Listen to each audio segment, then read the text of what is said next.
on this week's edition of Tool Time, if you will. I'm going over the finger brake.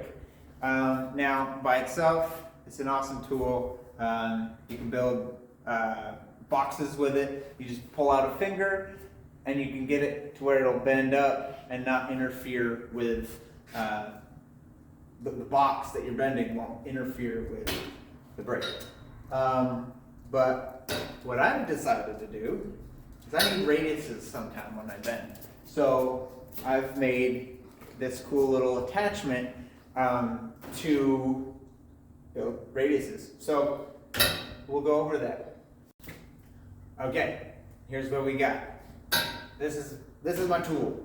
So all it is a 2 3/4 inch piece of DOM roll cage tube with a couple brackets that bolt to the head of the finger brake. What I really like about this tool is, like, this one will bend a 2 3/4 inch radius, but if you want like a inch radius, you just make another one of these. It doesn't cost, a lot at all to make these. So you can make an inch one, you can make one 4 inch, whatever radius you need. One of the other cool little ideas you can make that's similar to this is the one thing I don't really like about finger brakes is if you kind of get like a cheaper one, the fingers kind of don't lined up, or if you have some dumbass kid come in and put a piece of bar or wire in your brake and they go and bend it, it dents the fingers. So don't do that. But anyways, what you can do is you can make one of these that has just a nice straight edge. So say if I'm bending up trim, if those fingers don't line up and I bend a piece of trim, it's gonna have these little waves to it, and that's no good. So a nice straight, crisp, sharp edge, just make another one. Just make another tool. It settles down and you can bend a nice, crisp edge. But that's not what we're doing. We need radius. So this is what we got. I'll show you how it works.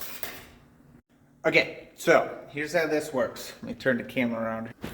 Okay, so we got our piece of metal. We got our 2 marks. That's where we want to start.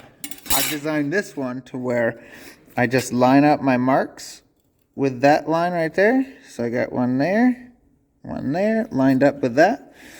And then I just come back and I clamp it down on this side, and I clamp it down on this side. I come back, make sure my lines didn't move, and then I roll it up around. And I can do 90 degrees with it. But if I need to go further, I can just pull that piece out a little bit and then go up a little further. So let's see what we got.